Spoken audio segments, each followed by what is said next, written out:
I still see him in my dreams, standing at the edge of the forest watching me. The Phantom Warrior. They told me not to go there, but I didn't listen. Now, I don't think I'll ever be free of him. In my village, there's a place no one dares to visit after dark. An old battlefield deep within the forest. The elders say it's where the warriors of old fought their final bloody battle, and their spirits never left. But one warrior, they say, was the most feared and ruthless of them all. Even in death, he could not rest. They call him the Phantom Warrior, the one who still wanders, searching for something or someone. I didn't believe any of it. I thought it was just another tale to scare kids, to keep us from wandering too far from the village. But one night, my friends dared me to go to the battlefield alone and prove it was all just superstition. I wish I had said no. I wish I had listened to the warnings. It was just before sunset when I set off, the orange light barely filtering through the dense trees.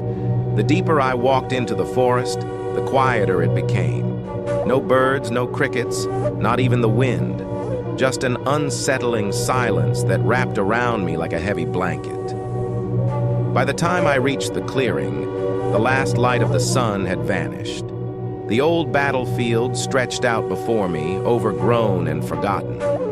I stood there, waiting, feeling foolish. I was about to laugh it off, but then I heard it. A faint rustling like footsteps in the grass, coming closer. My heart skipped a beat, but there was no one there. Just the empty field and the darkening forest behind me. That's when I saw it. Footprints, fresh in the dirt, as if someone had just walked by.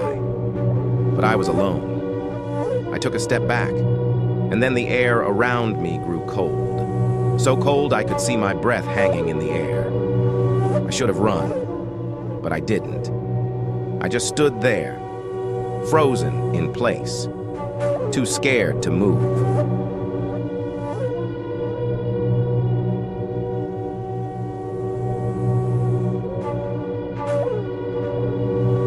If you're still watching this, follow our page for more stories like this. Don't forget to like, comment, and let us know what you think of the story. And please, share this video to help us reach more people.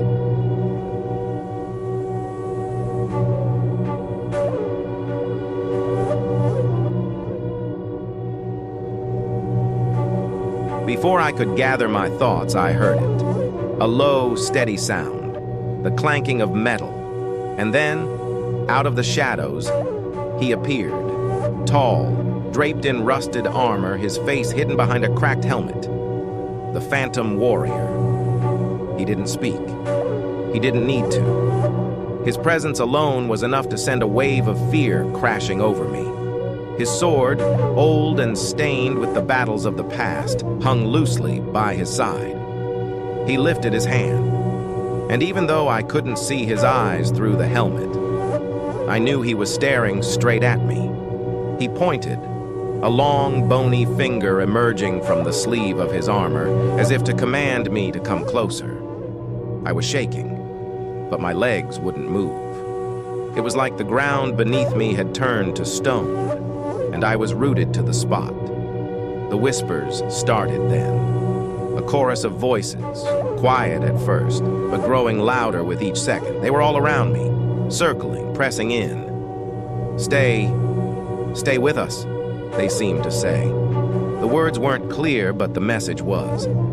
I was being pulled into their world, a place I was never meant to be. I don't know how long I stood there, paralyzed by fear. The whispers continued, growing more desperate. I could feel them in my ears, under my skin, tugging at my very soul. The Phantom Warrior didn't move, but I knew he was waiting for me to make a choice, to step forward or to run. Summoning every bit of courage I had left, I turned and ran. I ran faster than I ever thought possible, tearing through the trees, not caring where I was going as long as it was away from that place. I didn't stop until I reached the edge of the village, my heart pounding in my chest, my breath coming in ragged gasps. But But the whispers, they didn't stop. Even now, safe in my own bed, I can still hear them, soft but persistent.